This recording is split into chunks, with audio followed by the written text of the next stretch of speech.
কাশা এলা তে ভাই 22 মতো রোজ আমাকে 22 পেরে ফেলেছি সেই খাই শুরু করে এত পর্যন্ত খাপা আর কোনো আলিশি আছে নাকি কি করবো ভাই সংসারে যে খরচ অত খাটলে বাঁচবি তো এই আজ একটা সময় হয়ে যাচ্ছে কিরে বলে এ তোর হয়ে গেল হ্যাঁ হয়ে গেছে ভাই বাড়িতে সব ছেলে মিলে আছে আমার আবার ছোট ছেলে মাংস খেতে খুব ভালোবাসে এ বুঝলো পুরো কারাক পাট মাংস দে অত মাংস দিতে হবে না ভাই, ওর বেশি লেয়ার লেগে সব জায়গায় হয় ছোট লোক শালা শালা কোনো মান সম্মান আছে নাকি?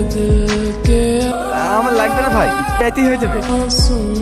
আই লাভ ইউ আমার মাথা খারাপ করিও না বলো বলো আই লাভ ইউ বলো পুরাই বুঝে মুখ দাঁড়ায় রাজা আব্বু ওরা আমার সাইকেল ব্যাগ সব এলিছে ও মাঝে মাঝে আমাকে বিরক্ত করে খারাপ খারাপ কথা বলে তুই কাঁদিস না আমি দেখছি মাহি আমার মেয়ে ওকে জ্বালায় না হবে বাপ আগুন হয় টাটা না আমি রোজায় আছি আসছি দেখ মা ওরা তো সব বড় লোকের ছেলে গরিব মানুষের কত কিছু সহ্য করতে হয় এই সহ্য করো এই করতে করতে তোমার মেয়ে যেদিন মরে যাবে এই দিন সহ্য করো